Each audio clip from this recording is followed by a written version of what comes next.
আসসালামু আলাইকুম রহমতুল্লাহি ওবারাকাতুহ।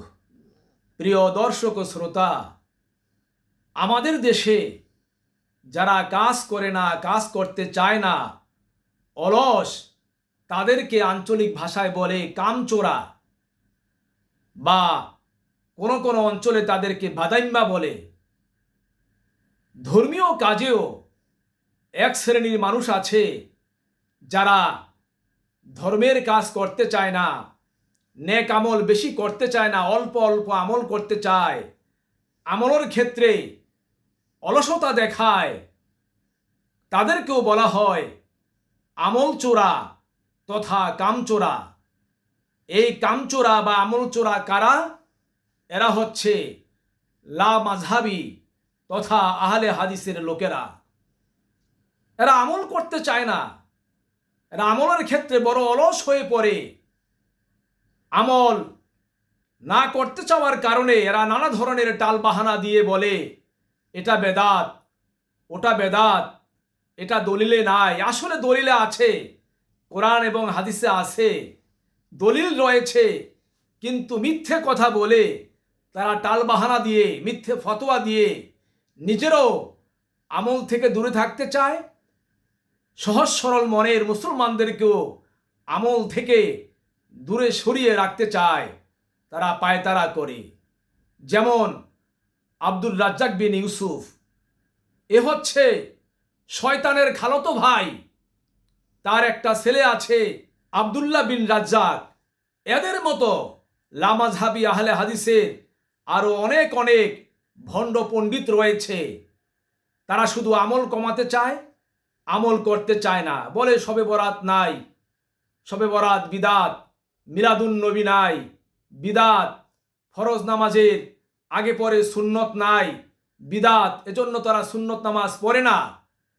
বলে সম্মিলিত মুনাজাত নাই, কোনো সম্মানিত মানুষের সম্মান করার জন্য দাঁড়ানো যাবে না, এগুলো বিদাত।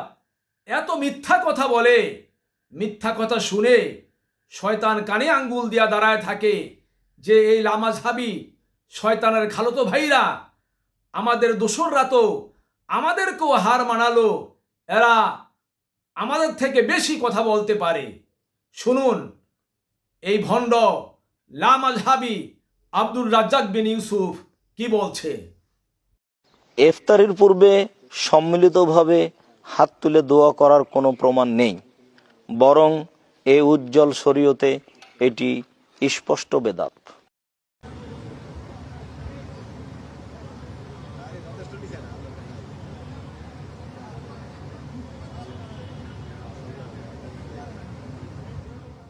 প্রিয় দর্শক ও শ্রোতা, দেখলেন এই প্রতারক মিথ্যে বাটপার আব্দুর রাজ্জাক বিন ইউসুফের ভিডিও। সে প্রধানমন্ত্রীর ইফতার মাহফিলে গিয়ে, প্রধানমন্ত্রী যখন সামনে গিয়েছে, প্রধানমন্ত্রীর সম্মানে সে দাঁড়ায়নি, অথচ অন্যান্য উলামা একরাম প্রধানমন্ত্রীর সম্মানে দাঁড়িয়েছেন। প্রধানমন্ত্রী যেহেতু সে জাতির অভিভাবক, একটা দেশের প্রধানমন্ত্রী, তাকে অবশ্যই দাঁড়িয়ে সম্মান করা উচিত ছিল এই আব্দুর রাজ্জাক বিন ইউসুফের। প্রধানমন্ত্রীকে সম্মান করা মানে গোটা বাঙালি জাতিকে সম্মান করা।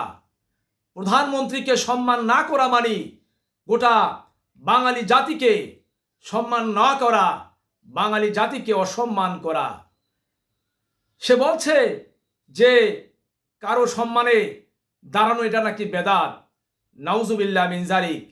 অথচ নবী করিম সাল্লাল্লাহু আলাইহি ওয়াসাল্লাম এবং সাহাবায়ে কেরাম হালিমাতুস সাদিয়ার আগমনে সবসময় দাঁড়িয়ে যেতেন, তাকে সম্মান প্রদর্শন করতেন দাঁড়িয়ে দাঁড়িয়ে।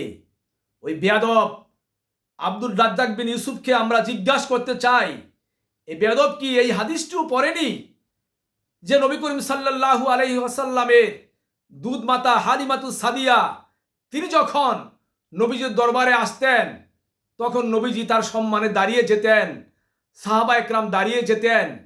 এই হাদিসটি কি এই প্রতারক পড়েনি? সে না পড়লে তাকে হাদিসটি পড়ে নেওয়ার পরামর্শ দিচ্ছি।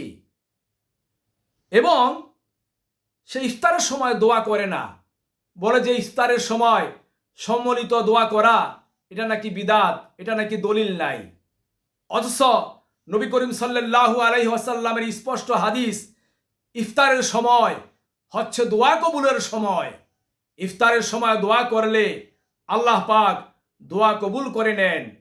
সেখানে যদি একজন মানুষ থাকে, ইফতারের সময় একজন মানুষ দোয়া করবে, সেখানে যদি শত শত হাজার হাজার মানুষ থাকে, শত শত হাজার হাজার মানুষ একসাথে দোয়া করবে, যেহেতু ইফতারের সময় দোয়া কবুলের সময়।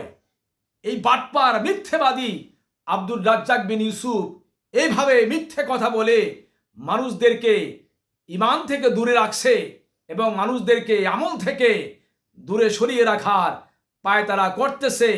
এই আমল চোরা, এই আমল চোরারা, এই কাম চোরারা। সুতরাং এদের ধোঁকা থেকে, এদের ওয়াসওয়াসা থেকে আমাদেরকে সজাগ থাকতে হবে, আমাদের আমল যথার্থভাবে করতে হবে। এই বাটপার আব্দুর রাজ্জাক বিন ইউসুফ, যেই ঘৃণিত ইয়াজিদ ইমাম হুসাইনকে ষড়যন্ত্র করে হত্যা করেছে, সেই ইয়াজিদকে বলে হযরত ইয়াজিদ রাদিয়াল্লাহু আনহু, নাউজুবিল্লাহ মিন যালিক। ওর অন্তরে ইয়াজিদের ভালোবাসা আছে, কিন্তু ইমাম হুসাইনের ভালোবাসা নাই। এই ইমাম হুসাইন হচ্ছেন জান্নাতি যুবকদের সর্দার, ইমাম হাসান হচ্ছেন জান্নাতি যুবকদের সর্দার। আর এই মিথ্যেবাদী ইয়াজিদের সম্মান করে ইয়াজিদকে রাদিয়াল্লাহু আনহু বলে, কিন্তু ইমাম হুসাইনের কথা ওর মনে পড়ে না। এ বাটপার আব্দুর রাজ্জাক বিন ইউসুফ, তার ছেলে এবং তার দোসররা যারা এই লামাঝহাবি রয়েছে, সালাফি রয়েছে, সবগুলি ইসরায়েলের এজেন্ট, ইহুদিদের দোসর। ইহুদিদের থেকে এরা বড় ধরনের অর্থনৈতিক সহযোগিতা পায়। এরা কেমন মুসলমান? এরা ইরানের মুসলমানদেরকে কাফের বলে, ইরানের মুসলমানদের প্রতি এরা লানত করে। এরা কখনো মুসলমানদের ভাই হতে পারে না, এরা মুসলমানদের দুশমন। দেখুন, এই আব্দুর রাজ্জাক বিন ইউসুফরা, তার দোসরেরা, এরা হচ্ছে অরিজিনাল বিদাতি। কিন্তু নিজেদেরকে বিদাতি না বলে তারা অন্য অন্য আলেমদেরকে, অন্য অন্য সহজ সরল মুসলমানদেরকে বিদাতি বলছে। এই মিথ্যেবাদীরা। নবী করিম সাল্লাল্লাহু আলাইহি ওয়াসাল্লাম 20 রাকাত তারাবি নামাজ আদায় করেছেন। সমস্ত সাহাবা একরাম, তাবিঈনগণ, তাবিঈনগণ, সমস্ত আল্লাহওয়ালা লোকেরা, আহলে সুন্নাত ওয়াল জামাতের লোকেরা 20 রাকাত তারাবি নামাজ আদায় করেছে। আর এই মিথ্যেবাদীরা, শয়তানের দোসরেরা, এরা 20 রাকাত তারাবি নামাজ পড়ে না। এরা বলে 20 রাকাত তারাবি নামাজ নাকি বিদাত। এরা নিজেদের মন মতো 8 রাকাত তারাবি নামাজ পড়ে। নাউজুবিল্লাহ মিন যালিক। এরা ভুল পথে রয়েছে। এরা ইসলামের মাঝে ফিতনা সৃষ্টি করে, বিশৃঙ্খলা সৃষ্টি করে, মানুষদেরকে বিভ্রান্ত করে আমল থেকে দূরে সরিয়ে রাখতে চায়। এই কাম চোরারা, এই আমল চোরারা বিদাত বিদাত বলেছে মানুষের সম্মানে দাঁড়ানো এটা বিদাত। এজন্য প্রধানমন্ত্রীর সম্মানে এই আব্দুর রাজ্জাক বিন ইউসুফ দাঁড়ায় নাই, বসে বসে পণ্ডিতি করে প্রধানমন্ত্রীর মাথায় ফু দেয়, মাথা বুলিয়ে দেয়। কত বড় পণ্ডিত এই ভণ্ড, অথচ চেয়ারে বসেছে। চেয়ারে আমার নবীজি কি কখন বসেছে? চেয়ার টেবিলে বসাও তো বিদাত। চেয়ার টেবিলে বসে বসে ইফতার করা তো বিদাত। চেয়ার টেবিলে বসে বসে ইফতার করার দলিল তো কোরআন এবং হাদিসে নাই। তুমি কেন চেয়ার টেবিলে বসে বসে ইফতার করলা? এটা তো তুমি বড় বিদাতি কাজ করেছ।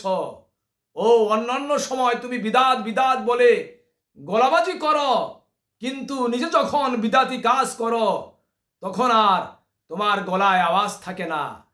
তুমি তো টেবিলে ইফতার রেখে রেখে ইফতার করেছ, অথচ টেবিলের উপর কোনো দস্তরখানা ছিল না। তুমি সুন্নতের খেলাফ কাজ করেছ, সুন্নতের খেলাফ করেছ, তুমি বিদাতি কাজ করেছ। কেন দস্তরখানা না রেখে তুমি চেয়ারে বসে টেবিলের উপরে ইফতার রেখে তুমি ইফতার করলা, তুমি বড় বিদাতি। তুমি নিজে আগে সংশোধন হও, আল্লাহ তোমাকে হেদায়েত দান করুন। সুতরাং এদের থেকে আমাদের দূরে থাকতে হবে, এদের থেকে যেন আল্লাহ পাক আমাদেরকে নাজাত দান করেন। আমিন। আসসালামু আলাইকুম ওয়া রাহমাতুল্লাহি ওয়া বারাকাতুহু।